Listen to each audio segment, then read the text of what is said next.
Saludos cordiales, estimados amigos y hermanos.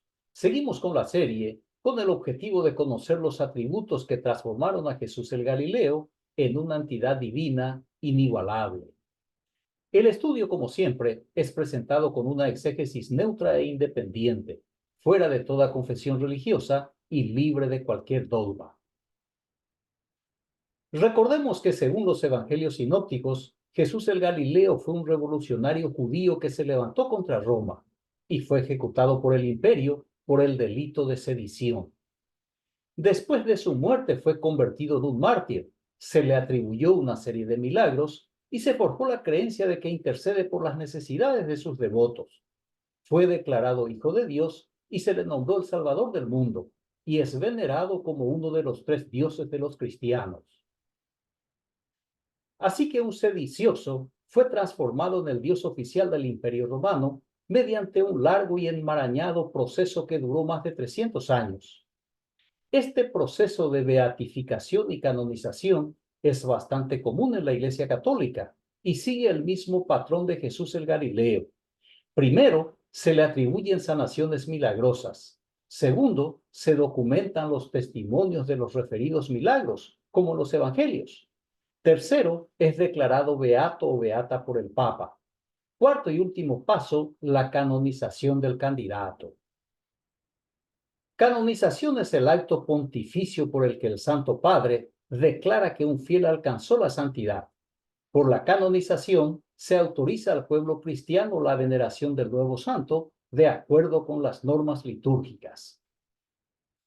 Sin embargo, Jesús el Galileo fue declarado Dios por el Senado romano y la religión cristiana decretada lícita y libre en el año 313 por el emperador Constantino, el sumo pontífice del Imperio Romano. Posteriormente, en el año 380, Teodosio I el Grande promulgó el Edicto de Tesalónica, mediante el cual el cristianismo se convirtió en la religión oficial del Imperio Romano.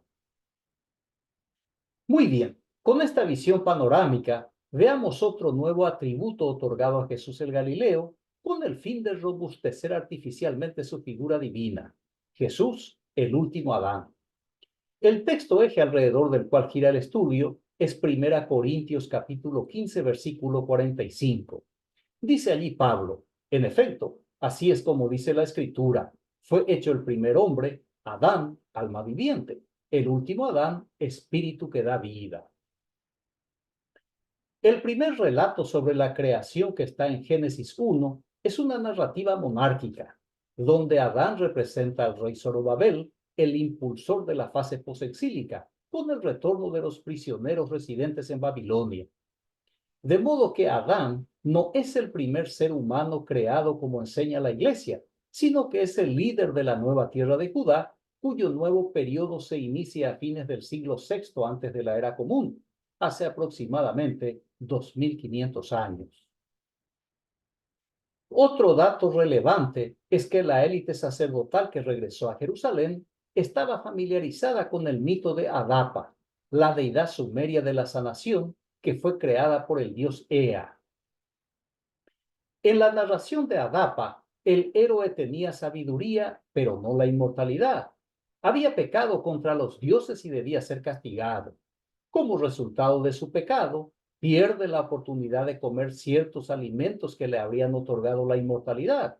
Y a raíz de su pecado, la humanidad tiene que padecer enfermedades y plagas. Mientras que el pecado de Adapa se distingue del de Adán, ambos soportaron destinos similares. La humanidad sufre y ambos pierden la inmortalidad. El relato de la pérdida de la inmortalidad de Adán y el castigo de la humanidad es una adaptación del mito sumerio de Adán. Muy bien, sabiendo que Adán no existió, sino que es una adaptación del mito sumerio de Adapa y que Adán en Génesis 1 representa al rey Zorobabel, veamos el pensamiento del apóstol Pablo expresado en su primera carta a los Corintios. En el capítulo 15, versículo 45 decía, en efecto, así es como dice la Escritura, fue hecho el primer hombre, Adán, alma viviente, el último Adán, espíritu que da vida. Saulo de Tarso se prende de la narrativa mitológica del Génesis con el fin de ubicar a su Cristo en contraste con el Adán, el primer hombre de la leyenda hebrea denominado alma viviente, en virtud de haber recibido el soplo divino que le dio la vida. Pablo invierte los papeles y pone a su Cristo en el lugar del Dios Yahvé, como el portador del soplo divino para dar vida. De la pluma de Saulo de Tarso, Jesús el Galileo, sin que se entere, es convertido en un Dios que infunde vida, que inyecta vida, que otorga vida. No pierda de vista que el apóstol Pablo está forjando una ideología político-religiosa, y en la literatura religiosa todo cabe, especialmente en lo que es imposible de suceder y lo que es imposible de comprobar.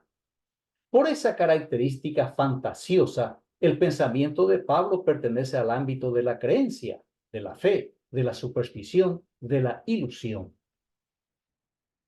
En la misma epístola, escribe Pablo en 1 Corintios 15:22 lo siguiente: pues del mismo modo que por Adán mueren todos, así también todos revivirán en Cristo.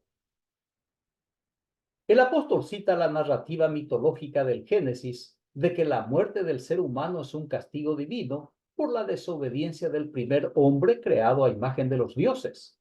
Lo hace para demostrar que ese doble fracaso se debió al error de los dioses al fabricar un producto defectuoso, ya que el producto fracasó en la primera prueba operacional o en la prueba de funcionamiento. Sin embargo, ambos errores serán reparados por la pluma de Pablo mediante dos pasos bastante claros. Primero, el Cristo de Pablo es un Dios perfecto y completo, quien no comete errores como los dioses de la Biblia hebrea. Y segundo, debido a su naturaleza impecable, el Cristo de Pablo tiene la capacidad de que vuelvan a la vida, todos aquellos que fueron condenados a la muerte por el imperfecto Dios Yahvé. Por tanto, y según Pablo, del mismo modo que por Adán mueren todos, así también todos revivirán en Cristo. En otra carta, Pablo escribió lo siguiente en Romanos capítulo 5, versículo 14. No obstante, la muerte reinó desde Adán hasta Moisés, aún sobre los que no pecaron en la semejanza del delito de Adán, el cual es figura del que había de venir. Según Pablo, por culpa de Adán y del impotente Yahvé, reinó la muerte desde el primer hombre hasta la llegada de Cristo. Es decir, que no se produjo ninguna resurrección desde Adán y durante la vigencia de la ley de Moisés. Según Pablo, Adán es la figura del que había de venir, es decir, del Jesús transformado en Cristo, quien, a diferencia del primer hombre, dará vida a los muertos. Muy bien, concluyo la exposición con la observación del director de cine, el judeo austríaco Samuel Wilder. Las ilusiones son peligrosas, no tienen defectos. Agradezco su amable atención, reciba un fraterno abrazo y hasta el próximo estudio. Gracias.